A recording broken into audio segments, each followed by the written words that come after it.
Good morning, it's Ian Koniak, and today I'm going to share how to land your dream job in tech, or really any other industry. It doesn't need to be tech. I know tech right now is a lot of pain associated with it, a lot of layoffs, a lot of downsizing, and a lot of people are just unhappy. Either maybe they saw friends lose their jobs, or maybe their culture doesn't seem to be the family culture that they thought it once was, or they just have a bad taste in their mouth for what's going on because there's been layoffs in tech all across the board. So this video came at the request of a lot of people who just want to understand, how do I find another job? And it's for people who may have been laid off, or maybe they're just looking and thinking of making a change. So let's talk about 6 steps to landing your dream job. Step number 1 is you need to ignite your confidence. Okay, you got to get your confidence up going in. You might be feeling down in the dumps. You may have missed your numbers. You may have had a layoff for some reason that you don't even know. But the key is to get your confidence up and realize, you're more than just your number. Okay, and the way to get your confidence up, what I like to do is put together a brag book. Okay, and a brag book is really to objectively look at your accomplishments. What are you proud of in your career? Whether it's deals that you've won, whether it's new logos you've gotten, whether it's quota attainment. Maybe you didn't hit quota last year, but over a 10-year career, you hit it 8 times. That is fantastic. You need to believe that you're awesome before other people will believe it too. So really write down all of your accomplishments that you're most proud of and have it in front of you. The second thing you can do is you can look at your obstacles you've overcome, right? Look at the challenges that got you this far. If you found a way to be successful in the past, if you've overcome a rough childhood, if you put yourself through college, if you overcame personal struggles, write that down. Some of the reasons that you are who you are. I know for me, I'm very proud of my sobriety, for example, and that was very challenging, but that gave me confidence to look at other areas in my life that I also could, improve. So you got to look at your obstacles that you've overcome to remind yourself how strong you are, how capable you are. And the third thing is, you got to be authentic. Show up as your authentic self, okay? Be real. When you go to an interview, when you book a meeting and you want to put yourself out there, you need to show up as your authentic self. And if you don't have the resume per se, if you don't have SaaS experience, if you don't have the enterprise experience, you know what? If you've got a good brag book and you've had a consistent track record and you've overcome obstacles and you show up as you, that's all you can do. And ideally, you find a manager that you want to work for, a leader who bets on you and not the resume. The best leaders are the ones that spot talent, believe in talent, and are not looking at years of experience. Because I promise you, people who have 10 years SaaS experience but only have lasted 2 years at a company and hopped around are not performing at those companies. So look at the truth, look inside of yourself, and show up as you, and no apologies, right? You're the person who figures it out, who finds a way to win, and that's where the brag book and the obstacles can help you. Step number 2, update your LinkedIn, okay? Whatever you came up with on all these accomplishments, put it in LinkedIn. I have so many people who they have their profiles and they don't put their stats. If you overachieved, if you made President's Club, if you sold the most new logos, put that on your LinkedIn. Resumes, a lot of people don't even look at. They go straight to your LinkedIn. So make sure it's updated. Make sure you have a professional looking headshot.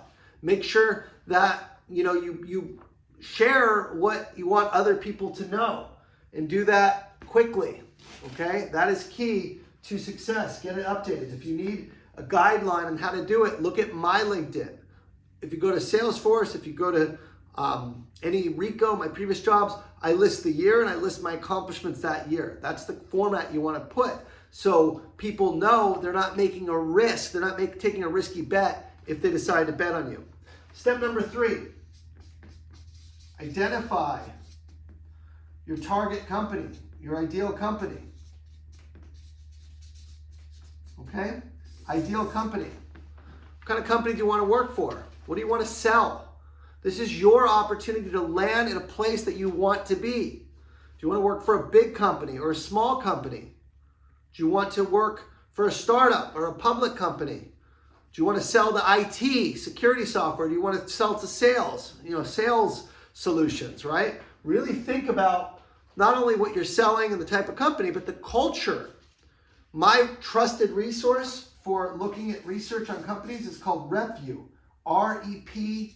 Go to repvue.com and they show you what the average seller makes. They show you the on-target earnings.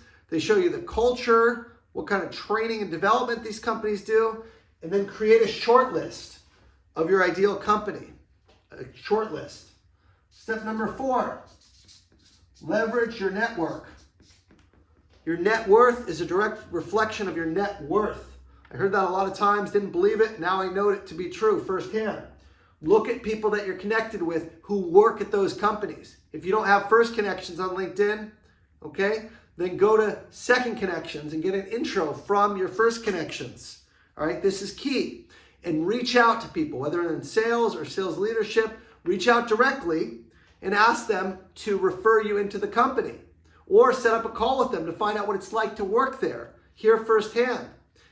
Almost every rep, assuming the company's hiring, almost every rep gets paid a referral fee if they refer people over. So leverage that. It's their incentive to bring people over. So leverage your network, see who works there and try and get in that way versus getting in through your resume submitted to the job board where it just goes into a pile with hundreds of others, okay?